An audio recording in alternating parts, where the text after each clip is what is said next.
Hi there, I'm Victoria Carlton. I work with children every day. I work with lots of children who tend to learn a little differently. I also train teachers and I write lots of documents, lots of books and programs that can help teachers to be able to teach effectively. This is just a quick tip from me to you, something that you might be able to use, and it's to do with writing, analysing writing.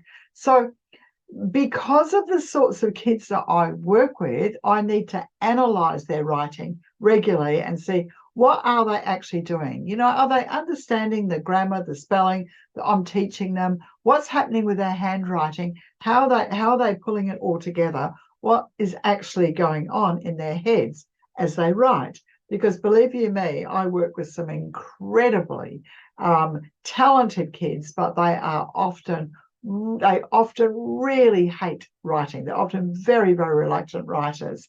So I'm ploughing through lots and lots of pieces of writing to analyze them regularly.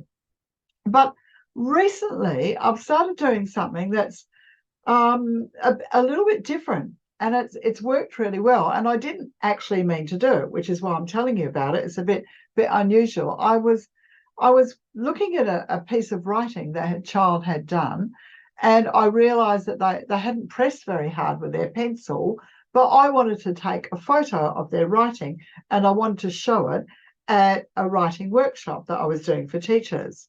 So, and I needed to take a photo of it. So I actually just got my pen out, I got a black Sharpie out, and I just went over all of the words. But as I did it, I became aware that what I was actually doing was I was actually tracing the lines that this child had done. So I'm just going to show you an example of what I mean here. Okay. So you've got here a little bit of an example of writing, all right? And I've done it with this particular piece of writing too. I didn't have a good day because Mrs. Allen told me off because I accidentally kicked the ball on his cheek, but I think that was karma because Chris kicked me in the stomach and he started laughing. Okay, so I actually got my texter, it doesn't matter. I usually get a nice brightly colored one. And I just started tracing over it. And I realized that I was following the thought lines that Liam had when he was actually writing this. So I realized that I could see how tall he'd made the letters, when he changed them, exactly which letters he needed help with. I could see what concepts he really understood and the ones he didn't. I could see, what he'd done with the word accidentally, all right, and cheek. And it's helped me to really get into what was going on in Liam's head as he was doing this piece of writing. Now, sure, I could have done that by just looking at it and taking my time. But you know what it's like after you've done the 30th bit of writing, it's just like you switch off and you stop noticing a lot of things. I find that by using this technique with only the kids that I'm really, really concerned about, I can pick up so much more information. So what I do is I just take their writing, all right? I take a photocopy of the piece of writing that I want to analyze, and then I get a Sharpie and I just trace over that writing. And as I'm doing it, I'm just making a little dot underneath every single letter or word that I want to notice.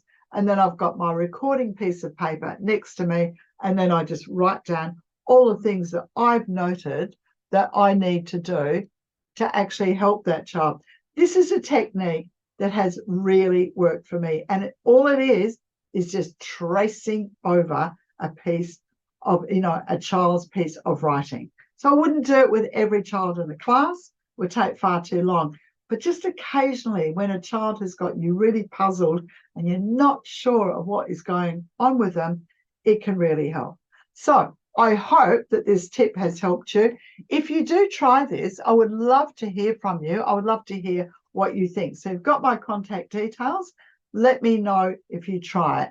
And I look forward to providing you with some more tips And please do also share your own ideas for helping teachers to teach writing as well.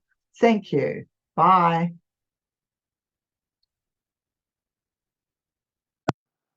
For more of Victoria Carlton's tips, go to YouTube and search Victoria Carlton Programs. Victoria's products are available on Teachers Pay Teachers. They cover literacy, emotional intelligence, and Sunday school lessons. Victoria's website address, blog, and email address are on the screen in front of you. Victoria Carlton reserves the right of copyright on all her products.